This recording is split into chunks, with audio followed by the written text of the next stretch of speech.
Vous voyez, jeunes gens, ce n'est pas la drogue, la séduction, l'esprit de ce monde ou vos mauvais amis qui vous emmènent à la perdition. Et je prêchais ça avant, mais plus maintenant. Tout ça ne sont que des conséquences après avoir laissé Dieu. Mais la vraie raison d'avoir abandonné Dieu, c'est parce que vous avez perdu votre amour pour Jésus-Christ. Vous ne feriez pas ce que vous faites aujourd'hui si vous aviez un peu d'amour pour Jésus-Christ. Mais votre amour est mort. Jésus a dit, celui qui n'est pas avec moi est contre moi. Ça veut dire, vous ne vous êtes pas seulement détourné du Christ faute d'amour pour lui, mais vous vous êtes révolté. Non seulement vous avez cessé de l'aimer, mais vous êtes devenu son ennemi. Ce n'est pas juste que vous avez voulu faire votre volonté, joindre le diable ou vos amis, mais vous êtes contre Dieu. Quand j'ai entendu ces paroles dans mon esprit l'autre jour pendant la prière, j'étais effrayé.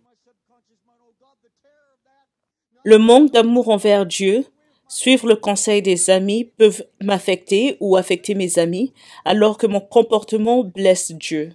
Je suis contre lui, car si je ne suis pas avec Dieu, je suis contre lui.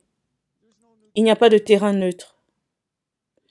Je pense, voilà pourquoi Dieu avait recommandé le verset qui dit « Tu aimeras l'Éternel ton Dieu de tout ton cœur, de toute ton âme et de toute ta force. » Parce qu'il savait que si on le faisait, on ne le quitterait jamais.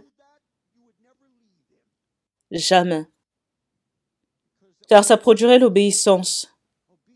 Et l'obéissance, c'est le résultat de l'amour. La parole dit « Si quelqu'un aime le monde, l'amour du Père n'est point en lui. » Montrez-moi un jeune récidiviste dans cette salle ou autre par ailleurs qui m'écoute maintenant. Je peux vous regarder droit dans les yeux et dire que vous n'avez plus l'amour de Jésus dans votre cœur. Vous avez remplacé l'amour de Dieu avec l'amour du monde. Même si vous ne l'admettez pas, vous ne vous intéressez plus à lui. Vous êtes devenu son ennemi. Je peux vous le dire avec l'autorité de la parole de Dieu.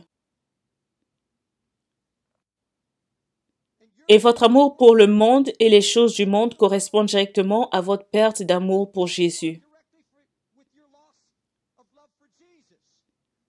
Plus vous commencez à aimer le monde et vous attachez aux choses du monde, plus ça affecte votre amour pour Jésus.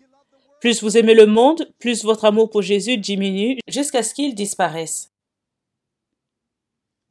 Le vrai problème ici, c'est l'amour et non la disparition. Pourquoi il y a tant de divorces, tromperies et fornications dans la maison de Dieu? Le problème numéro 1 en Amérique, c'est l'adultère parmi les pasteurs. Cet esprit d'adultère. La construction des temples.